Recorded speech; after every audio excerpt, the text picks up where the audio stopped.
ये राष्ट्र तुम्हें सौंपा जाता है। इस राष्ट्र के तुम संचालक, नियामक और जिम्मेदारियों की दृढ़ वाहन करता हो। ये राज्य तुम्हें कृषि के कल्याण, संपन्नता और प्रजा के पोषण के लिए दिया जा रहा है। हे राजन, तुम इस राष्ट्र के अधिपति बनाए गए हो। तुम इस राष्ट्र के सच्चे स्वामी बनो। तुम अविचल रहो, स्थिर रहो, प्रजा तुम्हें चाहती रहे। तुमसे कभी राष्ट्र का अधःपतन न हो, अमंगल न हो। ये पवित्र धरोहर तुम्हें इसलिए सौंपी जाती है कि तुम प्रजा के सुख, समृद्धि और कल्याण की कामना के लिए लगातार कोशिश करते रहो।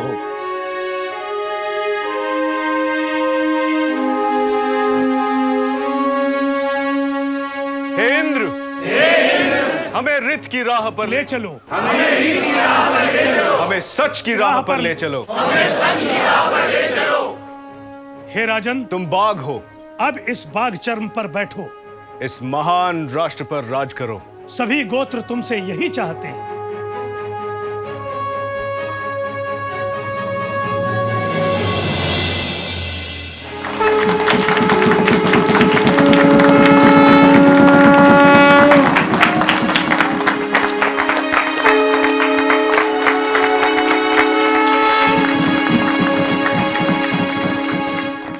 एक बात सदैव याद रखना राजन, धर्म का मूल वेद है, राजा नहीं। राजा को हमेशा ऋषियों के दिखाए हुए मार्ग पर चलना चाहिए। यही राजा का धर्म है। जो राजा बृहस्पति की आराधना करता है वो शक्ति और शौर्य से भरा रहता है, उसे सुख और शांति मिलती है। और ऐसे राजा को प्रजा आदर, सम्मान और शुल्क देती है जो ऋषियों के दिखाए हुए मार्ग पर चलता है।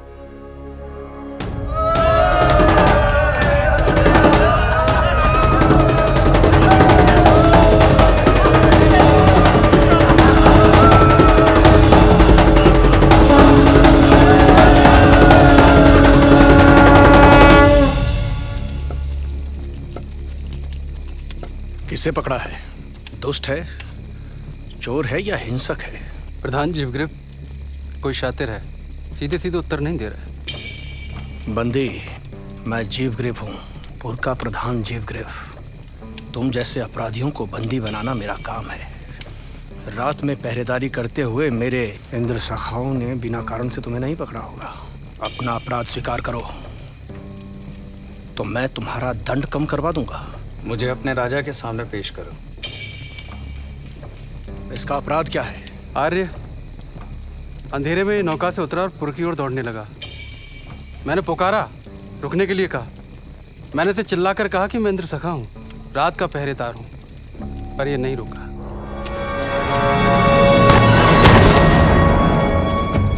हम इंद्र सखा हैं। जब हम चलते हैं तो तेज हवाएं भी धीरे से बहती हैं। कोई किसी के घर की ओर नजर उठाकर नहीं देखता। और जब हम गलियों से गुजरते हैं तो घरों में स्त्रियां और गली में कुत्ते चैन की नींद सोते हैं। ऐसे ही हमें इंद्र सखा नहीं कहते। और ये हमारी आंखों में धूल झोंकने चला था और हमने इसे दर्द पहुंचा। क्यों भाग रहे थे? अंधेरा होने से पहले पुर में पहुंचना चाहता था। पुकारा तो रुके क्यों नहीं? जल्दी में था। डर था कि पुर का द्वार बंद हो गया तो सारी रात बाहर ही रहना पड़ेगा। द्वार तो बंद हो चुका था। मैंने पूरी कोशिश की थी, लेकिन तुम्हारे इंद्र सखाओं ने मुझे रोक लिया। तुम हो कौन? अग्नि। क्या अग्नि तुम्हारा नाम है? नहीं। पर हमें तो इसने वरुण कहा था। तुम मुझे वरुण भी कह सकते हो। प्रधान जीवग्रीव, हमने कहा था ना कि ये बहुत शातिर है। मान लिया कि तुम्हारा नाम अग्नि है, पर तुम करते क्या हो? जो अग्नि करता है। यानी? मैं अपराधियों और घर में सेंध लगा के चोरी करने वालों को दंड दिलवाता हूँ। कैसे दंड देते हो तुम उन्हें अग्नि? अपने गुप्तचरों द्वारा सूचना इकट्ठा करके मैं अपने गुप्तचरों को चारों दिशाओं में भेजता हूँ। मैं अपने गुप्तचरों से घिरा रहता हूँ, जैसे वरुण अपने जासूसों से घिरा रहता है। राजा मुझे शत्रु के पास भेजते हैं। क्या तुम जासूसों के प्रधान हो? मैं जासूसों से अलग हूँ, पर जासूस मेरे लिए काम करते हैं। प्रधान जीवग्रीव, आप कहें तो रुई की तरह इसकी धुनाई कर दें। आप दूत हैं? मैं अग्नि हूँ। आदेश आर्य है।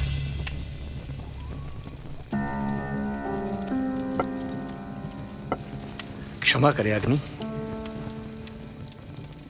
अगली बार देखना तो पहचानना नहीं। ऐसा ही होगा। कौन था ये अजीब आदमी प्रधान? राजा का दूत। अग्नि को वेद में दूत कहा गया है। उजाला देते हैं पर अंधेरे में रहते हैं। अगली बार गलती करते देखना तो पकड़ना, पर पहचानना नहीं।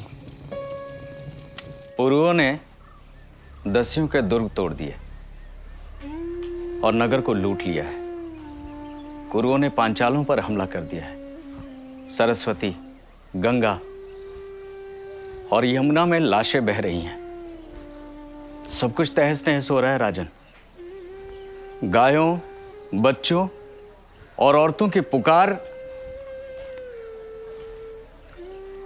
स्वतंत्र रहने का एक ही मार्ग बचा है।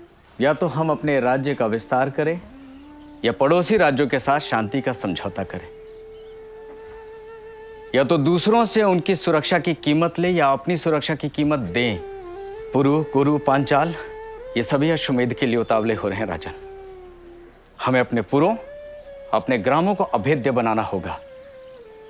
हमें दुर्ग बनाना होगा राजन। राज्य विस्तार का शंखनाद हो चुका है। अब गोत्रों पर टिके शासन का कोई भविष्य नहीं। ये छोटे छोटे गणराज्य भी कब तक अपनी रक्षा कर पाएंगे? एक स्थिर और समृद्ध राज्य के लिए एक सुदृढ़ कोष चाहिए। हमारे पास ना तो सुदृढ़ कोष है, ना भविष्य के लिए कोई सुरक्षित निधि। इन दोनों के बिना राज्य संकट में आ जाएगा। पहले प्रजा राजा को अपनी इच्छा से आगे बढ़कर बलि देती थी, पर अब ना बलि मिल रही है और ना ही कोई भाग। ब्राह्मण भिक्षा पर जीता है, क्षत्रिय युद्ध जीवी है, शूद्र के पास कुछ भी नहीं। अब बच जाता है वैश्य, जो कृषि, पशुपालन और व्यापार पर जीता है। कर का बोझ भी उसे उठाना है। किसी ना किसी रूप में राज्य कर सभी से लेता है, पर वह पर्याप्त नहीं है। राजा प्रजा से कृषि और पशुओं का छठा भाग लेना पड़ेगा।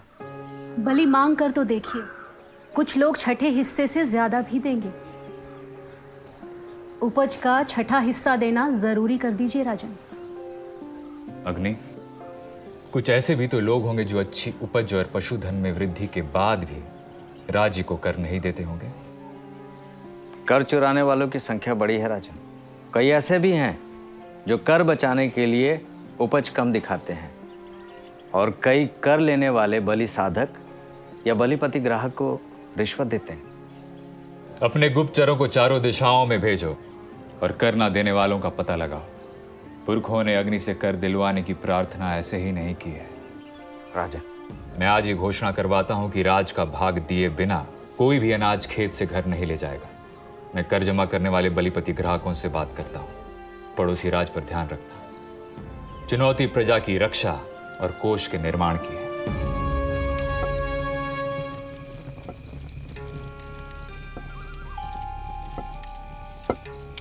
कोई खास बात है मित्र?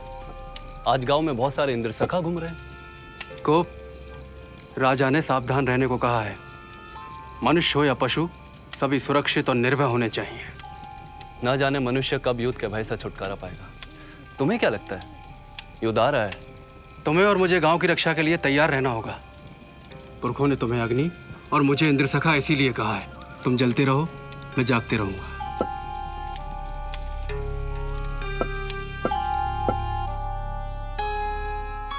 प्रजा की रक्षा के बदले आप अपना हिस्सा ही तो मांग रहे हैं। यह आपका शुल्क है राजन। आप भी एक अधिकारी हैं जो सेवा के बदले में शुल्क लेता है। प्रजा के एक सेवक से बढ़कर मैं कुछ भी नहीं हूं महिषी। इंद्र पृथ्वी से जल लेते हैं और बारिश की बूंद बूंद से पृथ्वी को जल वापस कर देते हैं। राजा भी कर इसीलिए लेता है। अगर मैं कर लूं और लोगों को कुछ वापस ना दूं तो उनका जीवन नरक हो जाएगा। यह शुल्क मेरे उपभोग के लिए नहीं किंतु प्रजा के उपयोग के लिए है। इसलिए हर राजा को बड़ी जिम्मेदारी से कर तय करना चाहिए और उतनी ही जिम्मेदारी से प्रजा को कर देना भी चाहिए। प्रजा की रक्षा और समृद्धि मेरा कर्तव्य है। इसलिए मैं ऐसा कोई भी कदम नहीं उठाऊंगा जिससे प्रजा मुझसे घृणा करे।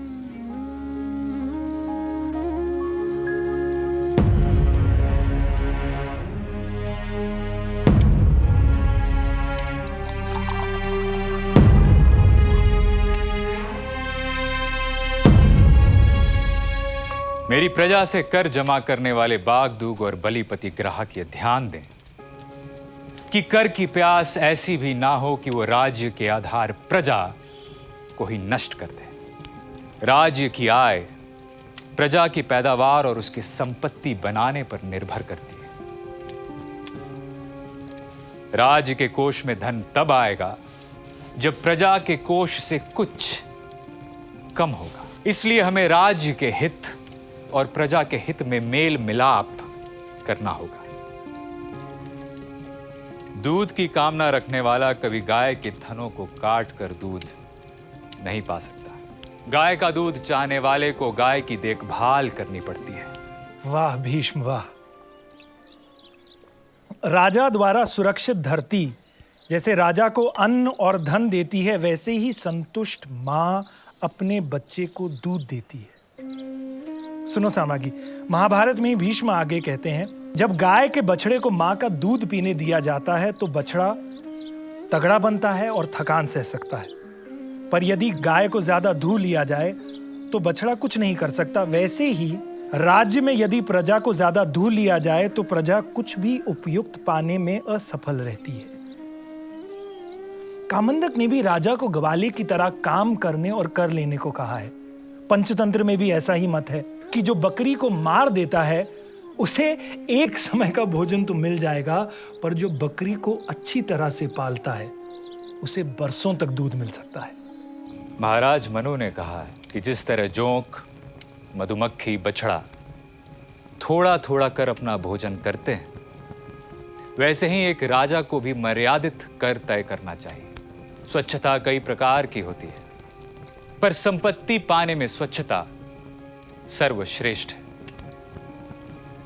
कर दिए बिना संपत्ति रखना अपवित्रता है और कर का प्रजा के लिए सदुपयोग ना करना वो भी अपवित्रता है।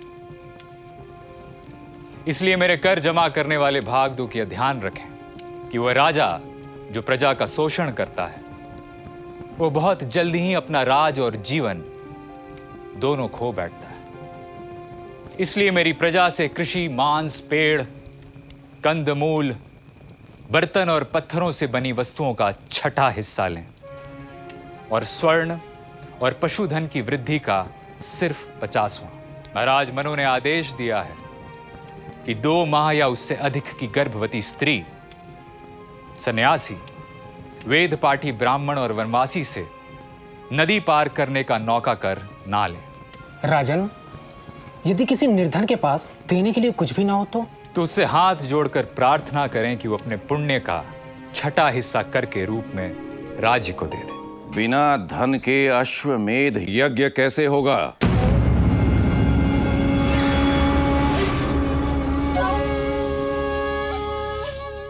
किसी के पास कोई उत्तर नहीं।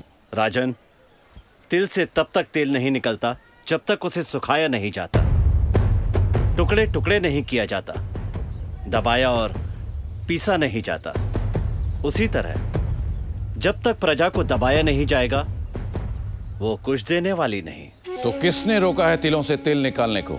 शूद्र और ब्राह्मणों से तो कुछ मिलना नहीं। क्यों?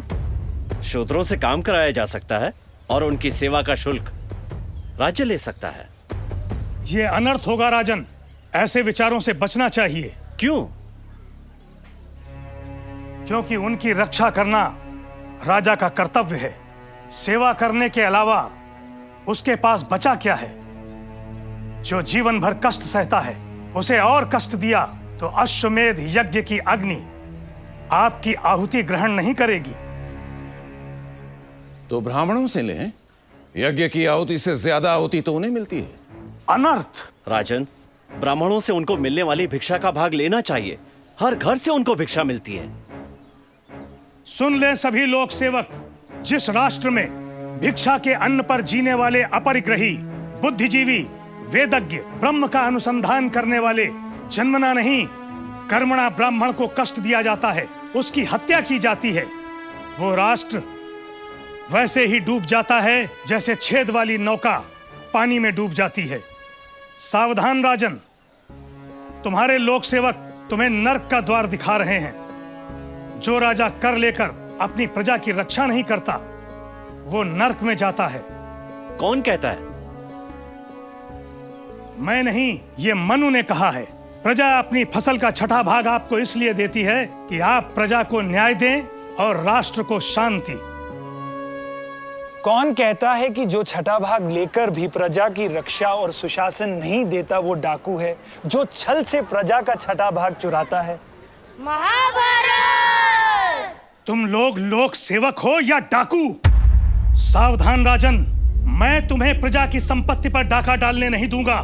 मैं समिति से सदस्यों को तुरंत बुलाना चाहूंगा। गिरफ्तार कर लो इस उदंड पुरोहित को।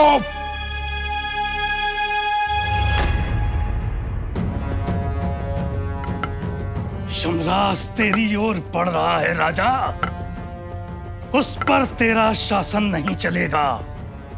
भूल जा अश्वमेध को और अपने मेध की चिंता कर। खबरदार, जो किसी ने बुद्धिजीवी और श्रमजीवी को छुआ।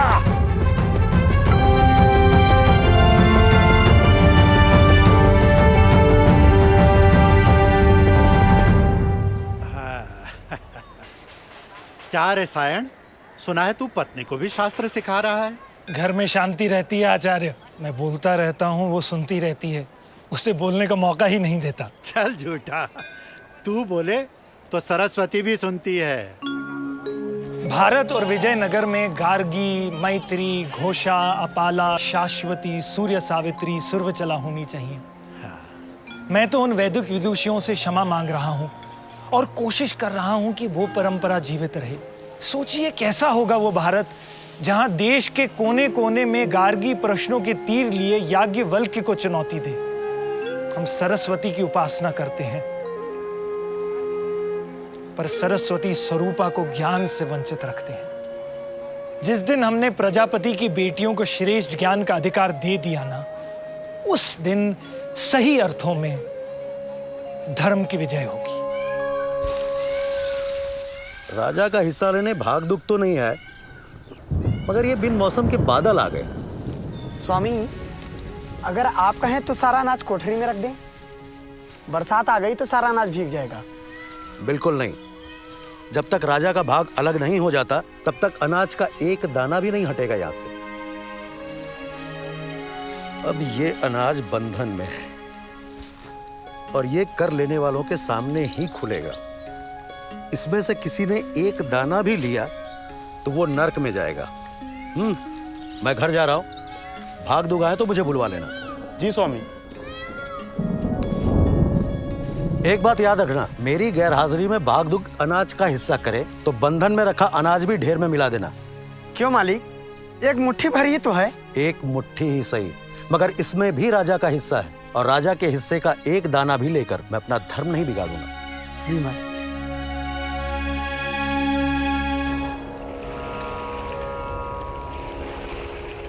प्रणाम देवता। प्रणाम। कहाँ से आ रहे हैं आप? पास के राज्य से। गंगा तट से। राजा सुपर्ण के राज्य से। किससे मिलना है आपको? आपके धर्मप्रिय राजा सुबंधु से। जी आइए। रज्जू ग्राहक महाभाग, नापे गए खेत के अनुपात में उपज ठीक लगती है? जी अमात्य। प्रणाम द्रोण मापक। प्रणाम रज्जू ग्राहक। मेरे इंतजार की क्या आवश्यकता थी?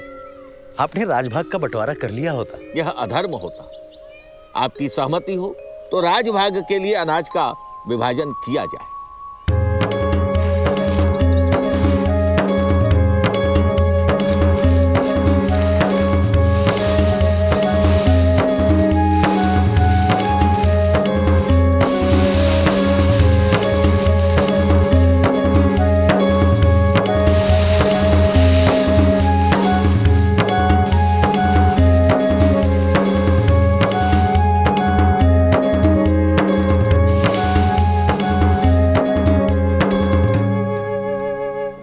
अनाज के भाग से आप संतुष्ट हों तो हम राज भाग उठा लें।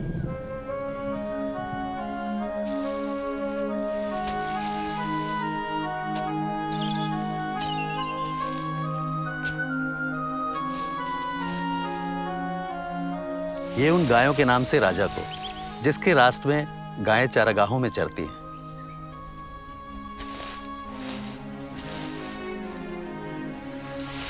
ये उन नदियों के नाम से जो मनुष्य और पशु की प्यास बुझाती है। ये उन पक्षियों के नाम से जिन्हें हम खेत से भगाते हैं। ये हम सबके पुरखों के नाम से जो हमें सही दिशा दिखाते हैं। और ये भिक्षा पे पलने वाले, कष्ट में जीने वाले उन निर्धन लोगों के नाम से। अमात्य, अब आप राजा का भाग ले जा सकते हैं।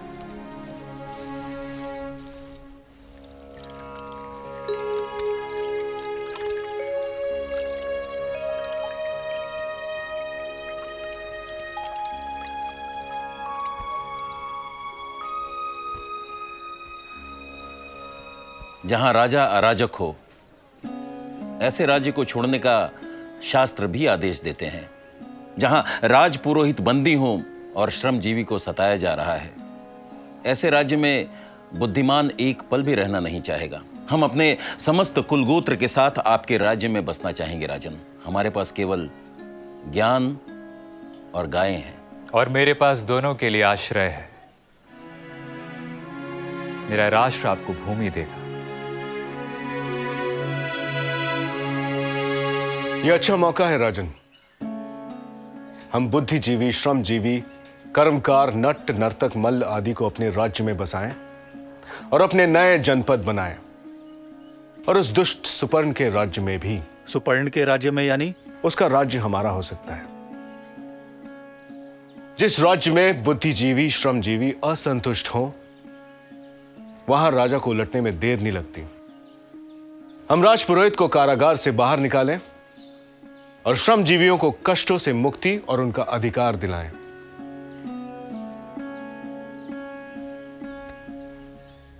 अनिकिनी और वरुद, ये सेना की छोटी टुकड़ियां हैं राजन। इनसे काम नहीं चलेगा। मुझे और सैनिक, रथ, रथकार, सूत, सारथी और शस्त्र बनाने वाले करमार चाहिए। बड़ी सेना यानी और कर। राज्य विस्तार के लिए इससे अच्छा अवसर नहीं मिलेगा राजन। आपको विश्वास है कि देवता हमें सफलता देंगे? मुझे दुख भोग रहे लोगों की ताकत में विश्वास है। वामन जब पैर उठाता है तो सीधा बलि के सिर पर रखता है, तब बड़े बड़े मुकुट धूल में लौटते हैं। अब तैयारी करें सेनापति। मैं बलि एकत्र करता हूं, आप बल इकट्ठा करें। अग्नि कहाँ है? श्रमजीवियों ने अपने औजारों को हथियार बना लिया है और बुद्धिजीवी पीछे ना हटे तो मैं कारागार में सेंध लगा दूंगा। तुम्हें क्या संकोच है? यदि उनकी समिति ने किसी और को राजा चुना तो? जो आयुधजीवी और पशुपालक अपने श्रमजीवी और बुद्धिजीवी के साथ नहीं, ऐसे राज्य को कुचलने में मुझे कोई संकोच नहीं होगा। यदि निश्चय यही है तो विजय हमारी होगी। मैं अपने गुप्तचरों के साथ अब शत्रु राज्य में ही मिलूंगा। सभापति, राजन की आज्ञा से ये उर्वरा अब इनकी हुई। अब से इनका गोत्र होगा उर्वरापति। और आगे जाए दूध भाग। 100 भूमि और अंतिम निर्णय अस्तपति उर्वरा देख कर लेंगे।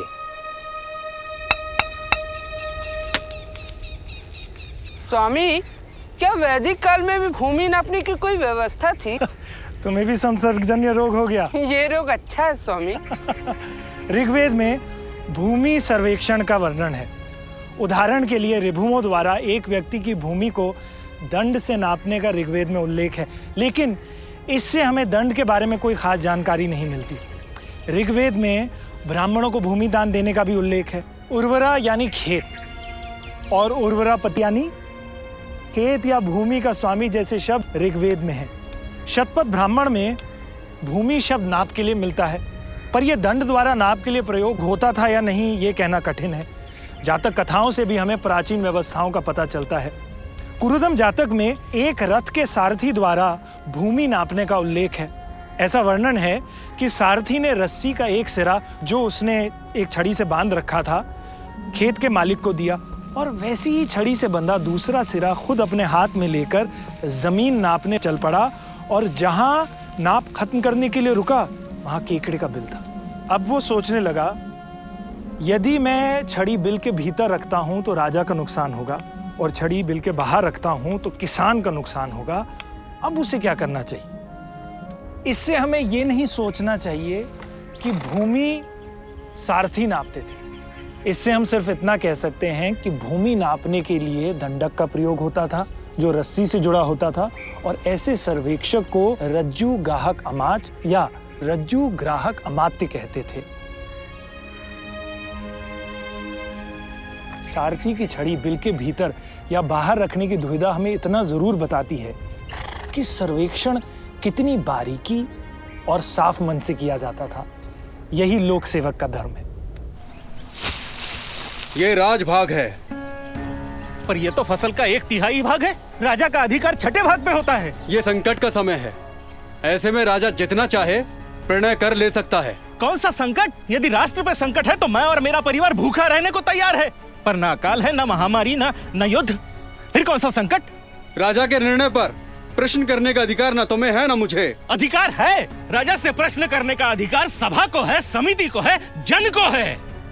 मैं राजा का नहीं, राजा प्रजा का सेवक है। मनु से लेकर आज तक यही परंपरा रही है। जब तक सभा की आज्ञा न हो एक दाना नहीं उठाने दूंगा, चाहे मुझे राजद्वार तक क्यों न जाना पड़े। सभापति, ये राज्य की ओर से डाका है। सभापति, डाका। राज्य को चमड़ा चाहिए, इसलिए मेरी बकरियों को मार दिया गया। ये कैसा कर है? और ऊपर से वे लोग मेरा पका हुआ अन्न भी खावे। ये राज आज्ञा का मामला है। मैं अभी प्रश्न विभाग को बुलाता हूँ। किसे दंड देंगे प्रश्न विभाग? क्या दे सकेंगे न्यायाधीश राजा को दंड? मेरी बकरियों की तो खाल उतर चुकी है। और क्या न्यायाधीश के आने तक मेरा अनाज खेत में पड़ा रहेगा? जो बेमौसम बारिश से मेरा अनाज बह गया तो क्या करेंगे हम लोग? क्या करेंगे? सभापति, क्या सभा अब न्यायपालिका नहीं रही?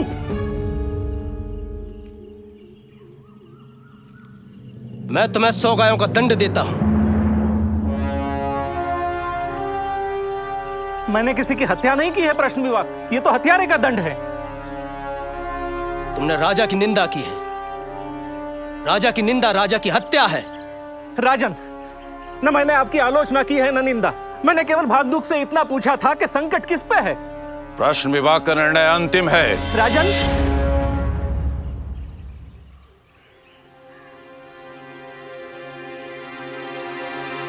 इसका अपराध क्या है सभापति? पहला अपराध, इसने ऋण लिया पर चुकाया नहीं। फिर दूसरा भी अपराध किया। फिर इसने जुआ खेलने के लिए नकली पासे बनाए। और कुछ बाकी है? इसने धोखेबाजों और दुष्चरित्र लोगों को अपनी छत के नीचे रहने दिया। और पत्नी ने मना नहीं किया। मेरे जुए की आदत के कारण उसने मुझे छोड़ दिया है राजन। इसने उन ठगों को भी ठगा और सबका कर चुकाने के लिए एक घर में सेंध लगाई। ग्राम में चोरी होने के कारण आपके सिपाही और उनके सहायक आए। उनका खर्च उठाने के लिए भी गांव को कर देना पड़ा। इसके कारण ठग और दुष्चरित्र लोगों को गांव में छत मिली। इसके लिए भी गांव को दंड देना पड़ा। आपके सिपाहियों ने इसे ढूंढ निकाला है। अब आप ही इसका निर्णय कीजिए। अपने बचाव में तुम्हें कुछ कहना है? जी हाँ, कहो। मेरे साथ साथ वरुण देवता को भी दंड दिया जाए राजन। वरुण को? जी हाँ। क्यों? क्योंकि मैंने वरुण देवता की बहुत प्रार्थना की कि कुछ ऐसा करें कि मुझे ऋण ना चुकाना पड़े, लेकिन ऋण से बचाना तो दूर, उन्होंने मुझे पकड़वा दिया। ऐसी प्रार्थना लिखी ही क्यों ऋषियों ने जो वरुण देवता सुनते नहीं। मैंने तो ऋषियों के लिखे पर भरोसा किया था राजन। आज के बाद कानून पर भरोसा रखना। जी। मुझे एक अंतिम अवसर और दे सकते हैं राजन। कैसे? आप एक बार मेरे साथ जुआ खेल लीजिए, मैं सभी का ऋण चुका दूंगा। हाँ सच में। प्रश्न विभाग ही तुम्हारा निर्णय करेंगे। ऋण देने वाले क्या इसे निश्चित समय तक अपना दास बनाने को तैयार है? मैं उधारदाताओं का दास नहीं बनूंगा राजन, वो मुझे द्रुपद से बांध कर रखेंगे। जहां भी ले जाएंगे ऐसे बांध कर ले जाएंगे। मेरा कितना अपमान होगा। इससे अच्छा तो है कि आप मुझे कारागार में ही डाल दीजिए। राजन, कोई भी इसे एक दिन के लिए भी अपना दास बनाने को तैयार नहीं है। वो क्या, मैं स्वयं उनका मुंह नहीं देखना चाहता राजन। जुआ छोड़ो और खेती करो।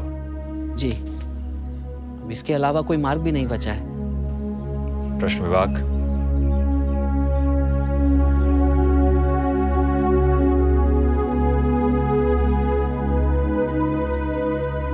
सभापति,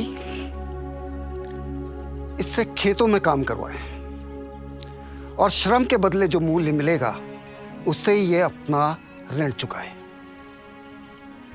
गोप और इंद्रसखा इस पर ध्यान रखें। श्रम में अगर कोई कोताही हुई तो इससे राजभूमि पर कड़ी मेहनत करवाई जाए। सारा ऋण चुकाने के बाद ही इसे राजसेवा में रखा जाएगा,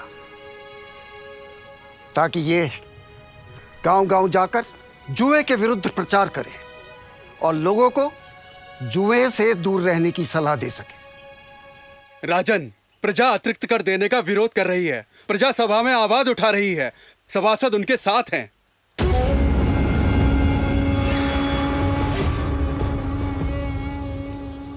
जो भी विरोध करे उसे कुचल दो। खेतों से अनाज उठा लो, गोत्रों से पशु, और जो मांगने पे ना दे उसे छीन लो। स्वामी, क्या अश्वमेध डाला नहीं जा सकता? आर्या, साम्राज्य को बनाने के लिए कठोर निर्णय लेने पड़ते हैं। जैसे स्वर्ग का स्वामी इंद्र है, वैसे भूमि का स्वामी मैं हूं। मैं उन्हें मेरी संपदा का उपभोग करने देता हूं, इसलिए मैं उनसे कर लेता हूं। क्यों राजपुरोहित? आप भोग के रूप में प्रतिदिन सभापति को फल, फूल, दूध, दही, मक्खन, छाछ, ईंधन, मांस, सब्जियां, जड़ी बूटी आदि देते हैं, जो स्थानीय अधिकारियों में बांट दिया जाता है। आप कर के रूप में सालाना अपनी उपज का हिस्सा राज्य के कोष के निर्माण के लिए देते हैं। इस कोष के कारण शासन न्याय, सुरक्षा और लोक सुविधाएं प्रदान करता है। इस कोष के कारण गांव में तालाब हैं, कुएं हैं। इस कोष के कारण गांव में गोप हैं, इंद्रसखा, कुलपा, व्राजपति और ग्रामणी हैं। कर के कारण सेना है। कर है तो पूरी व्यवस्था है। कर नहीं तो व्यवस्था नहीं, और व्यवस्था नहीं तो मात्स्य न्याय। इसलिए मैं हर गांव से आह्वान करता हूं कि वो प्रामाणिकता से अपना कर दें, ताकि मेरे दूत कर चोरी करने वालों से दूर रहें।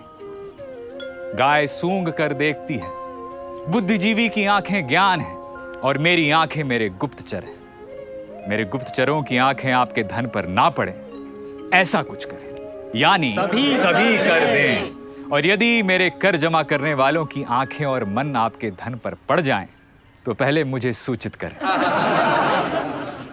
और अब प्रजा से एक प्रार्थना। गोत्र और गण अब संगठित हो रहे हैं। गण संघ गणराज्य में बदल रहे हैं। बड़े बड़े जनपदों का निर्माण हो रहा है, राज्य साम्राज्य में बदल रहे हैं। इसलिए अब सुरक्षा के लिए अनिकनी और वरुथ जैसी छोटी सैनिक टुकड़ियों से काम नहीं चलेगा। हमें एक बड़ी और प्रशिक्षित सेना की जरूरत है। हमें समृद्धि के लिए कृषि, पशुपालन और व्यवसाय का विस्तार करना होगा। नदियों के पार दूर देशों में व्यवसाय के लिए जाना होगा, अपना देश बनाना होगा। इसलिए आप समृद्ध हो और अपने देश के, राष्ट्र के कोष को समृद्ध बनाएं। इसलिए मैं आप सभी से आह्वान करता हूं कि जो अपनी इच्छा से आगे बढ़कर राज्य की समृद्धि के लिए बलि देना चाहता है, वो बलि दे। और मैं आपको वचन देता हूं कि मैं आपको एक सुदृढ़ और एक समृद्ध राष्ट्र दूंगा। आचार्य, मुझे राष्ट्र और राज का अंतर समझ नहीं आ रहा है। आचार्य, इसे तो खीर और पायस का अंतर भी कहाँ समझ में आता है। मतलब खाने से है ना, तुझे पता है तो तू बोल ना। खीर और पायस अलग अलग। मैं खीर और पायस के लिए नहीं, राज्य और राष्ट्र के बारे में पूछ रहा हूँ। आज हम खीर, मोदक, मालपुआ की मीठी मीठी बातें करें, बड़ा मजा आएगा। फिर लोग दक्षिणा में मीठी मीठी बातें दिया करेंगे, मिष्ठान नहीं। इसलिए राष्ट्र ही ठीक है। ठीक है, ठीक है। वेदों में राज्य के लिए राष्ट्र, क्षेत्र के लिए देश और जनपद के लिए प्रदेश शब्द अलग अलग संदर्भों में छोटी छोटी हेरफेर के साथ आया है। महाकवि वाल्मीकि ने भी राष्ट्र, जनपद और देश का प्रयोग अदल बदल कर राज्य और उसके क्षेत्र के लिए किया है। जैसे वाल्मीकि ने कहा है कि राजा के बिना जनपद या राष्ट्र अराजकता, अव्यवस्था और अस्त व्यस्तता की ओर ले जाता है। दूसरा संदर्भ, कौशल देश एक विशाल राष्ट्र से घिरा हुआ है। यहाँ राष्ट्र राज्य की प्रादेशिक इकाई बताता है। पर वेद व्यास ने राष्ट्र और जनपद में भेद किया है, क्यों? अब तुम ही बताओ। महर्षि व्यास ने राज्य के लिए राष्ट्र और उसके अलग अलग प्रदेशों के लिए जनपद शब्द का प्रयोग किया है। जैसे राष्ट्र का उत्कर्ष उसके राजा और उसके अलग अलग जनपदों में रह रही उसकी प्रजा के आपसी सहयोग से होता है। पुराणों में आचार्य, पुराणों में जनपद और राष्ट्र समान अर्थ लिए हुए हैं। याज्ञवल्क्य के जनपद और विष्णु के राष्ट्र की प्रकृति समान है। मनु के लिए राष्ट्र राज्य का मुख्य अंग है। मनु का जनपद क्षेत्र है और विषय देश, और दोनों राष्ट्र का हिस्सा है। महाभारत और अमरकोश जनपद, राष्ट्र, विषय और देश में बहुत अंतर नहीं करते। सोमदेव ने नीति वाक्य अमृत में राष्ट्र, जनपद, विषय और देश का लगभग समान वर्णन किया है। महाकवि दंडी ने भी राष्ट्र और जनपद को समान कहा है। यानी गांव और कस्बा जनपद हुए। ठीक। कस्बों और गांव के समूह देश या विषय हुआ। ठीक। और ये सब मिलकर राष्ट्र हुए। तुम्हारे मोदक पक्के हुए। महाभारत 1000 गांवों पर राज्य करने वाले को राष्ट्रीय कहता है, और महावग में बिंबिसार द्वारा 80,000 ग्रामिकों की नियुक्ति का उल्लेख है। आचार्य, किस आधार पर हम कह सकते हैं कि वैदिक काल में राज्य बनने की शुरुआत हुई? राज्य, स्वराज्य, भोज्य, वैराज्य, साम्राज्य, महाराज्य, एकारात, अधिरात आदि का उल्लेख वैदिक साहित्य में मिलता है कि नहीं? मिलता है। मिलता है। यानी वैदिक काल में राज्य बनना शुरू हुए। वैदिक काल में राज्य का तात्पर्य छोटा राज्य, स्वराज्य का अर्थ स्वतंत्र या स्वशासित राज्य, वैराज्य का अर्थ राजा विहीन या गणराज्य, भोज यानी सामंत राज्य। गंगा यमुना प्रदेश में कुरु, पांचाल संयुक्त राज्य था जो एक ही राजा द्वारा शासित था। जैसे जैसे गोत्र या जनसमूह देश के अलग अलग हिस्सों में बसने लगे, क्षेत्रीय राज्य या राष्ट्र की अवधारणा विकसित होने लगी। ये उत्तर वैदिक काल था। पूर्व वैदिक काल में राजा की शक्ति सीमित थी क्योंकि राज्य बहुत छोटे थे, पर उत्तर वैदिक काल में राज्य का स्वरूप और राजा की शक्तियां बदल गई। राजा और राज्य अब बड़े हो रहे थे।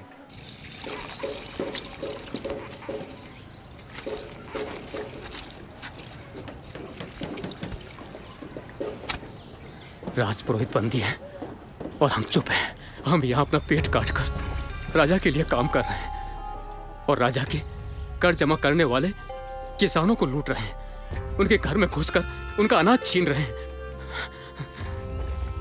लोगों को गन्ने की तरफ पेरा जा रहा है, लोगों से उनका सोना छीना जा रहा है। मैंने तो यहां तक सुना है कि कर जमा करने वालों के अत्याचार के डर से लोग अपने घर के बाहर कांटों की बाड़ लगा देते हैं और सवेरा होने से पहले परिवार समेत वन को चले जाते हैं और अंधेरा होने के बाद वन से लौटते हैं। पर हम तो निर्बल हैं, हम कर क्या सकते हैं? विद्रोह।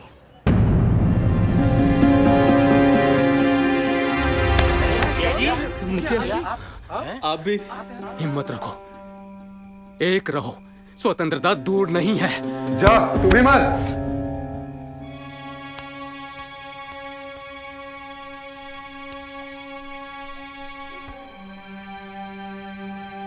तुमने क्या किया? अन्याय का विरोध, वही जो एक बुद्धिजीवी को करना चाहिए। कौन हो तुम? मैंने तुम्हें पूर्व में पहले नहीं देखा। कैसे देखते? मैं राजा सुबंधु का गुप्तचर हूं। तुम्हें क्यों पकड़ा? मैंने खुद को पकड़वाया है। क्यों? आपको छुड़वाने के लिए। मतलब? आपकी प्रजा विद्रोह के लिए तैयार खड़ी है। यानी? आधी रात की प्रतीक्षा करिए।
राजन, शत्रुओं ने कारागार से राजपुरोहित को छुड़ा लिया है।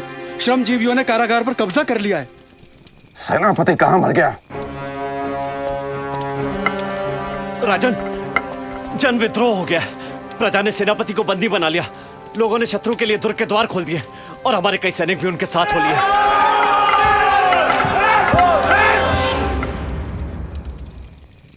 क्या आज्ञा है राष्ट्रगोप? प्रजा के भक्षक को बंदी बना लो और राजा सुबंधु के अभिषेक की तैयारी करो।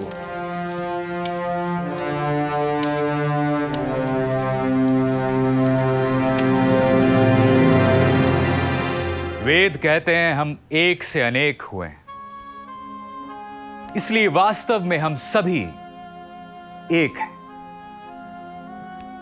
हम सभी प्रजापति की संतान हैं, इसलिए हमारे परिवार एक हैं। हमारी पृथ्वी, हमारा आकाश, हमारी नदियां एक हैं। तो फिर हम एक क्यों नहीं? वेद कहते हैं संगच्छध्वम सम वदध्वम, सब मिलकर चलो, सब एक दूसरे के विचारों को जानो। जैसे प्राचीन काल में देव एक साथ मिलकर अपना कर्तव्य करते थे, तुम भी मिलकर अपना कर्तव्य करो। तो हम मिलकर अपना कर्तव्य क्यों नहीं कर सकते? पितरों ने उद्घोष किया, समानो मंत्रः समिति ही समानी। आप सबके विचार समान हो, आप सबकी सभा सभी के लिए समान हो, आप सभी का मन समान हो, आप सबका चित्त भी समान हो। तो फिर हमारे मन एक क्यों नहीं हो सकते? ऋषियों ने हमारे लिए प्रार्थना की, समानी वाकुतिः समाना हृदयानि वा। आप सबके संकल्प एक हो, आप सबका हृदय एक हो, आप सबका मन समान हो, ताकि हम सब मिलकर एक साथ अपना काम कर सके। तो फिर हम एक क्यों नहीं हो सकते? हमारे विचार, संकल्प और मन एक ना हो तो मुझे यह राज्य नहीं चाहिए। समिति जिसे भी चाहे अपना राजा चुन सकती है। जो आप ये व्रत लें कि हम खूब अन्न उत्पन्न करेंगे, तो मैं राज का दंड धारण करने के लिए तैयार हूं। क्या हम ये व्रत ले सकते हैं कि जैसे एक मां के लिए उसके सभी बच्चे बराबर होते हैं, वैसे ही इस भूमि पर सभी को रहने का बराबर का अधिकार होगा? क्या हम ये व्रत ले सकते हैं कि हम एक विशाल मन के होंगे? हम तपने वाले सूर्य और बादल की निंदा नहीं करेंगे, हम लोगों की निंदा नहीं करेंगे, हम पशुओं पर अत्याचार नहीं करेंगे, हम स्वयं में सबको और सब में स्वयं को देखने वाले सत्य की उपासना करेंगे। तो मैं आप सबकी रक्षा लेने का व्रत लेने को तैयार हूं।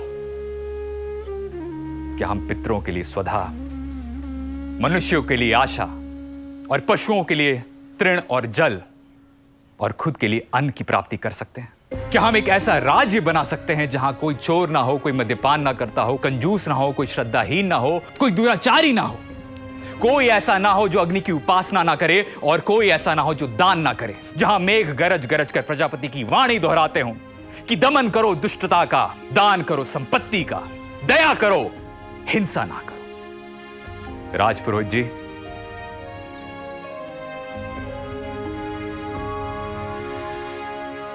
आज से यहां सभी का राजा, प्रजा से कर लेने वाला, दुर्गों को तोड़ने वाला, दुष्टों का दमन करने वाला, ज्ञान और धर्म का रक्षक अस्तित्व में आया है। हम शुभ ही देखें, शुभ ही देखें, शुभ ही बोलें, शुभ ही बोलें, शुभ ही सुने, शुभ ही सुने। देश और शुल्क कितने पुराने हैं इसका अनुमान इसी बात से लगाया जा सकता है कि शुल्क का उल्लेख अथर्ववेद और देश का उल्लेख वाजसनेही संहिता में है। कुछ समझ में आया?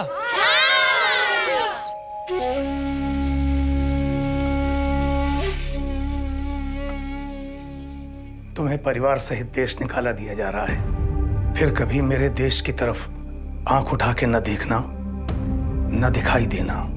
मेरे राजा दयालु हैं, इसलिए तुम्हें जीवन दान दिया जा रहा है।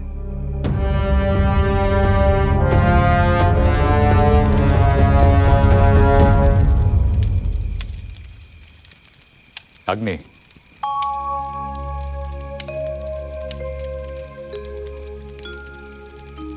आभार।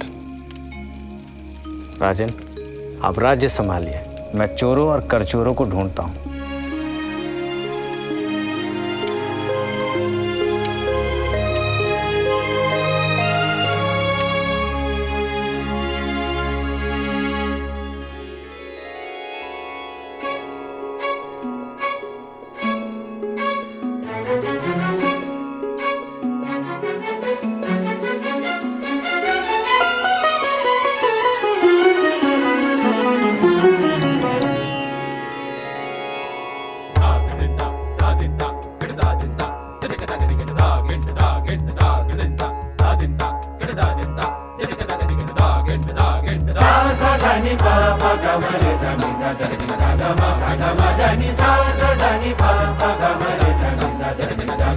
Sa